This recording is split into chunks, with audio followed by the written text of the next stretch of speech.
Good morning all of you. आज हम पुनः प्रश्नावली 1.4 का अध्ययन करेंगे। कक्षा 10 विषय गणित।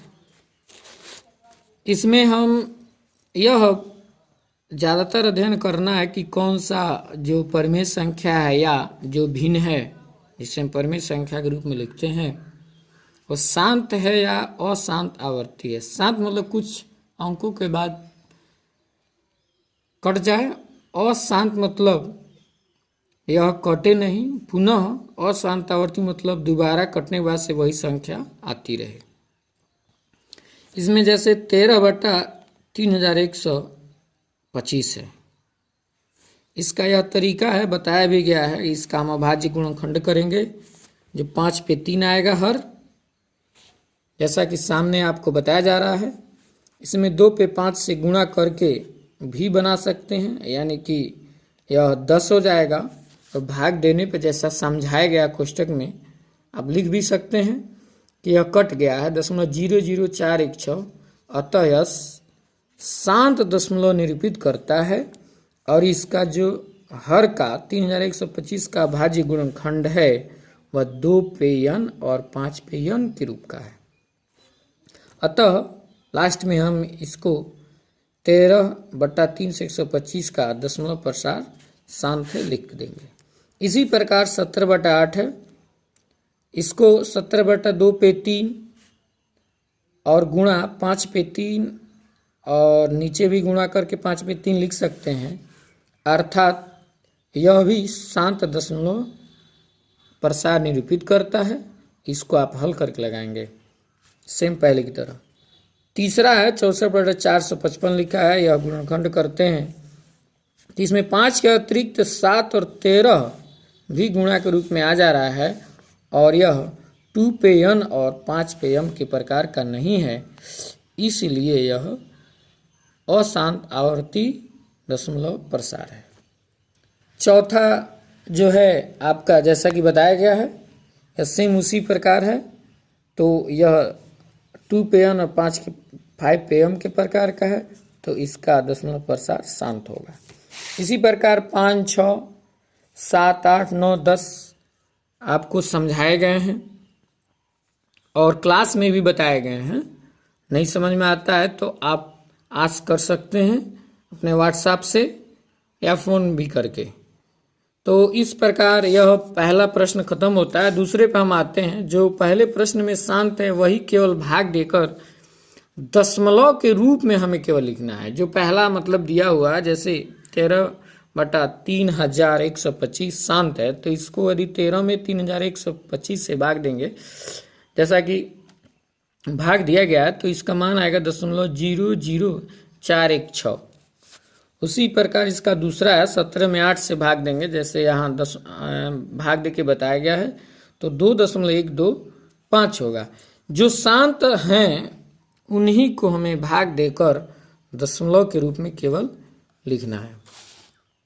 इस प्रकार हम चौथा, छठवां और 8वां और 9वां सभी शांत हैं। आप भाग देकर हल करके इस भिन्न को दशमलव के रूप में परिवर्तित करके हल करेंगे, ऐसा नहीं कि यहीं छोड़ देंगे। अगला है 13वां का पहला। इसमें यह ज्ञात करना है कि कौन परिमेय है कौन अपरिमेय है। चूँकि आप देख सकते हैं यह जो संख्या है यह दशमलव रूप में है, इसको हम आसानी दशमलव को 1 मानकर जितने अंक हैं 9 है, 9 जीरो बढ़ा देंगे, 10 पे 9 लिख सकते हैं, 10 को 2 गुणे 5 लिख सकते हैं, जो कि 2 के m और 5 के n के प्रकार का भी है। या भाग दें तो भी इस रूप में आ जाएगा। अतः हम इसको आसानी से यहाँ हम भिन्न के रूप में लिखें। तो जब हम इसको भिन्न के रूप में लिखें, यानी कि p/q के रूप का है, अतः यह एक परिमेय संख्या है। पुनः इसका दूसरा सवाल है, जैसे 0.120, 12, पुनः 00, 000 ऐसे डॉट डॉट करके आया है। इसको हम जब भिन्न के रूप में लिखते हैं तो दशमलव के 1 मानकर 0 बढ़ाते हैं, और यहाँ तक हम लिए हैं, और जो अनंत की बात है वो नीचे दर्शा दिया गया है। पुनः इसको हम 2 गुणे 5 यानी 2 पे m और 5 पे m प्रकार का लिखते हैं, 2 पे n और 5 पे m के प्रकार के लिख कर देखा गया है तो यह डॉट डॉट करके ही आ रहा है, अतः यह अशांत आवर्ती दशमलव है, इसलिए यह एक अपरिमेय संख्या है। इसके बाद से आता है इसका तीसरा सवाल।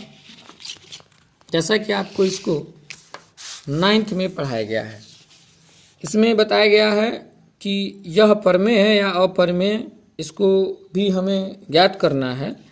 तो माना x बराबर जो 43.1 से लेकर 9 तक दिया है, इसको बार बार लिखेंगे, 2 बार लिखा गया है, क्योंकि बार का मतलब होता है कई बार आना। जो संख्याएं आती हैं जो भाग देने पर पुनः दोहराई जाती हैं भागफल, उसको यहाँ पे लिखा गया है 2 बार। डॉट डॉट हुआ है, चूँकि दशमलव के बाद 9 है इसलिए दोनों पक्षों में 10 पे 9 घात से गुणा कर दिया गया है, तो x गुणा 10 पे 9 हो गया है और ये 9 अंक दशमलव दाएँ आ जाएगा और इसको हम दोबारा लिख देंगे और पुनः क्या करेंगे, इसको समीकरण 1 मानेंगे, इसको 2 मानेंगे, 2 में से 1 को हम घटाएंगे जैसा कि घटाया गया है। यहाँ x गुणा 10 पे 9 माइनस x और इसमें घटाया गया है, तो दशमलव के बाद 1 2 जो 8 9 तक है, पुनः 1 2 3 8 9 माइनस, इसको जब हम घटाएंगे, यह माइनस है तो दूसरे कोष्टक में लेंगे। दशमलव के बाद यह जो 2 बार बार आया है 1 से लेकर 9 तक संख्याएं, यह इस दशमलव के बाद कट जाएंगी, यहाँ से लेकर इसको यहाँ तक दर्शाया गया है, ध्यान रखिएगा। उसके बाद से आपका बचेगा 4 3 1 2 3 4 5 से लेकर 9 तक और यहाँ मात्र 43 ही बचेगा और इसमें से 43 घटाने के बाद से संख्या प्राप्त होगी। पुनः x बराबर जब घटाएंगे तो यहाँ 9 बचेगा जो कि p/q के रूप में हो जाएगा। अतः चूंकि यह p/q के रूप में का हो गया है, अतः यह एक परिमेय संख्या है। धन्यवाद। एक मैं बात बता देना चाहता हूँ सभी विद्यार्थियों से, खासकर 10 और 12 के, कि आपका एग्ज़ाम अनिवार्य रूप से समय से ही होगा, क्योंकि अभी 10 और 12 का जो मतलब हुआ है पेपर, इस कोरोना के चलते बंद है, लेकिन अब जांच स्टार्ट हो गई है। तो आप विशेषकर जो समय आपके पास है उसका ज़्यादा से ज़्यादा जो है फायदा आप घर पे अध्ययन करके उठाएं और अध्ययन करें अधिक से अधिक। धन्यवाद।